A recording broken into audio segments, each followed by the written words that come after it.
नमस्कार दर्शकों, मैं हूं अंशिता जैन। आप सभी का स्वागत है समय दर्शन न्यूज में। आज मैं आप लोगों से एक ऐसे शख्सियत से परिचय करवा रही हूं जिनका नाम है डॉक्टर सरिता शर्मा। वर्तमान में भारत हिंदू नाटक एकेडमी की निवर्तमान अध्यक्ष और उत्तर प्रदेश से संस्कृति मंत्रालय की पूर्व सलाहकार है। उनका जन्म 29 जुलाई को हुआ है। उनके पिता का नाम स्वर्गीय श्री निर्नाम दत्त शर्मा है। डॉक्टर शर्मा ने पीएचडी की शिक्षा प्राप्त की है और वर्तमान में नोएडा उत्तर प्रदेश में एक्स 802 आम्रपाली सफायर सेक्टर 45 में निवास करती है। डॉक्टर शर्मा एक प्रसिद्ध कवियत्री है और उनके कई संग्रह प्रकाशित हो चुके हैं। उनके प्रमुख काव्य संकलनों में पीर के सातों समंदर, नदी गुनगुनाती रही, हुए आकाश तुम, तेरी मीरा जरूर हो जाऊं और चांद मोहब्बत और मैं शामिल है।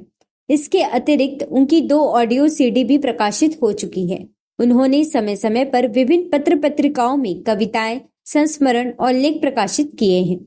विशेष रूप से उनके कन्या भ्रूण हत्या विषयक गीत को पाठ्य पुस्तक में सम्मिलित किया गया है। भारतीय संस्कृति परिषद द्वारा उन्हें इंग्लैंड के विभिन्न नगरों और विश्व हिंदी सम्मेलन भोपाल और मॉरिशस में काव्य पाठ हेतु भेजा गया। इसके अलावा उन्हें अमेरिका, इंग्लैंड और खाड़ी देशों में विभिन्न अंतर्राष्ट्रीय संस्थाओं द्वारा काव्य पाठ के लिए आमंत्रित किया गया। डॉक्टर सरिता शर्मा को महामहिम राष्ट्रपति, उपराष्ट्रपति, माननीय प्रधानमंत्री श्री नरेंद्र मोदी और अन्य विशिष्ट अतिथियों की उपस्थिति में राष्ट्रपति भवन में काव्य पाठ हेतु आमंत्रित किया गया एवं सम्मान दिया गया।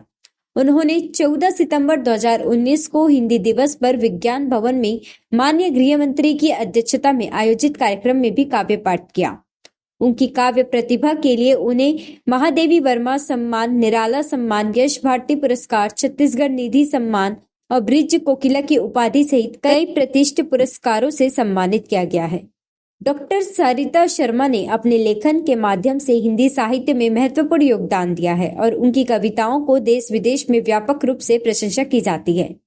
तो इसी के साथ मैं आप लोगों के भी सामने इनके द्वारा लिखी गई एक लेख प्रस्तुत कर रही हूँ। समय के साथ परंपराएं, रीति रिवाज और त्योहारों का स्वरूप बदलता हुआ हम सभी देख रहे हैं।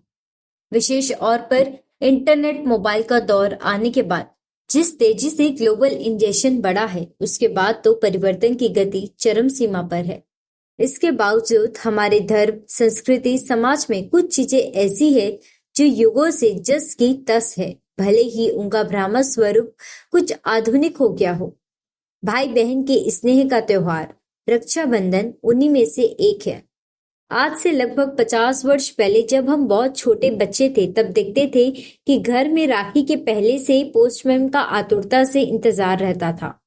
हर दिन सोचते थे कि आज बुआ की राखी आएगी, और जब वह लिफाफा आता था तो जैसे घर में एकदम त्योहार का वातावरण बन जाता था।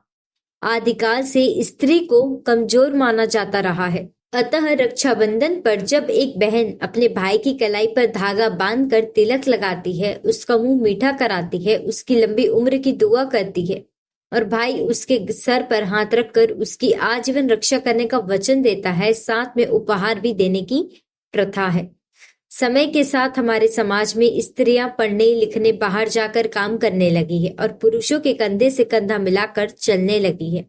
ऐसी स्थिति में कई बार विज्ञापनों आदि में दिखाया जाता है कि भाई की रक्षा में बहन खड़ी है और वह भाई की अपेक्षा ज्यादा सक्षम और सबल हो गई है। लेकिन सच्चाई यह है कि हमारे समाज में आज भी बहनें बड़े मान और प्यार से अपने भाई को राखी बांधती है और वे उन्हें रक्षा करने का वचन देते हैं। इस पवित्र त्योहार की आत्मा जस की तस है और यह भाई बहन के पवित्र प्रेम को जीवंत रखने वाला एक सुंदर त्योहार है। कहने को यह एक रेशमी धागों का त्योहार है, किंतु प्रेम के मजबूत बंधन को हर वर्ष याद रखने और महसूस करने का दिन भी है। आप सभी को इस पावन पर्व की हार्दिक शुभकामनाएं। तो दर्शकगण, अब अंशिता जैन को दीजिए इजाजत। नमस्कार। न्यू वीडियोस की अपडेट पाने के लिए सब्सक्राइब करें समय दर्शन न्यूज को और बेल आइकन को दबाएं। आप देख रहे हैं समय दर्शन न्यूज चैनल।